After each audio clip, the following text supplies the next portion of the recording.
নমস্কাৰ মোৰ YouTube channel শিখাৰ আখৰ ঘৰৰ পৰা চেনেলটোলৈ সকলোকে স্বাগতম জনাইছো। আজি মই পকা কঁঠালেৰে মাত্ৰ চুজি আৰু আটা দি বনোৱা এটা টেষ্টি ৰেচিপি লৈ আহিছো। আশা কৰিছো সকলোৱে ভাল পাব। বলক দেৰি নকৰি ভিডিঅটো আৰম্ভ কৰো।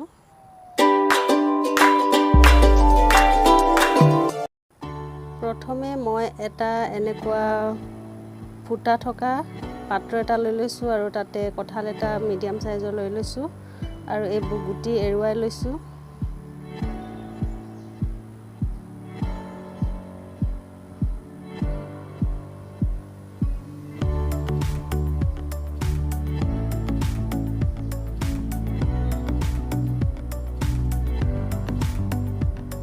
তাৰ পাছত তলত এনেকৈ এটা পাত্ৰ ৰাখি কঁঠালখিনি ঘঁহি ঘঁহি মই পালবোৰ উলিয়াই লৈছো।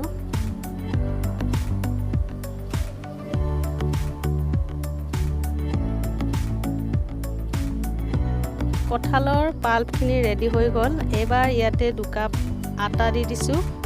আটাৰ হলনি আপোনালোকে ময়দাও দিব পাৰে।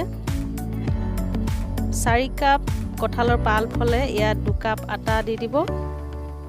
বৰ বেছিকৈ নিদিব নহলে টান হৈ যাব। আৰু দি দিছো আধা কাপ চুজি। সোৱাদ অনুসৰি আধা কাপ চেনি দি দিছো আৰু আধা চামুচ নিমখ দি লৈছো।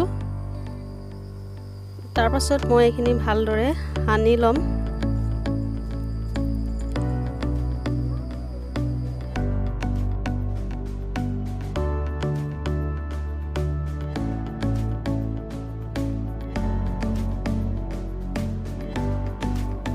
মিশ্ৰণটো ভালদৰে মই সানি থাকিম।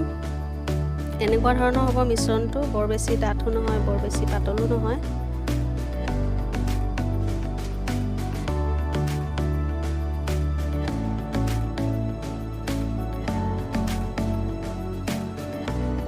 মিশ্ৰণটো ভালদৰে সানি লোৱা হৈ গৈছে আৰু এতিয়া মই এখন থালেৰে ঢাকি 10 মিনিটৰ বাবে ৰেষ্টত ৰাখি দিম।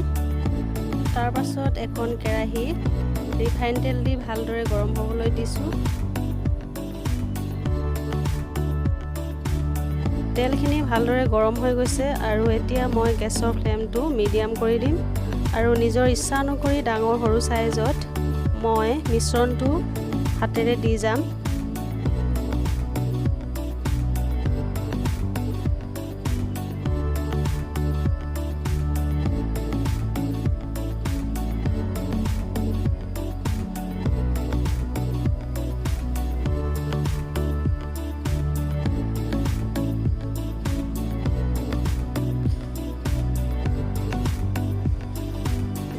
মানৰ পাছত মই এইখিনি ইলুটি কৰি দিছো। লাগি ধৰিলেও একো ভয় খাবলগীয়া নাই, কাৰণ এইখিনি অলপ সময় ৰাখি থলে নিজে নিজে এৰি যাব। এনেকৈ মই 3-4 মিনিট মান ইলুটি কৰি ভিজাই থাকিম, যাতে কালাৰটো অলপমান ৰঙচুৱা ধৰণৰ হয় আৰু ভিতৰখিনি ভালদৰে সিজি যায়।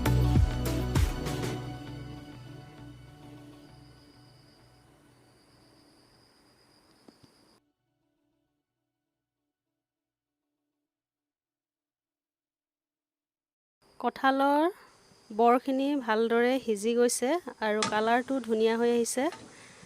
এইখিনি ঠাণ্ডা হ'লে আৰু অলপ ধুনীয়া হ'ব, কালাৰটো অলপ ডাৰ্ক হ'ব।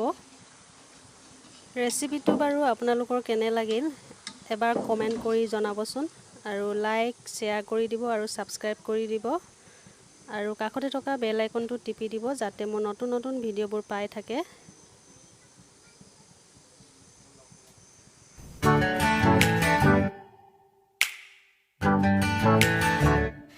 Flavors of love.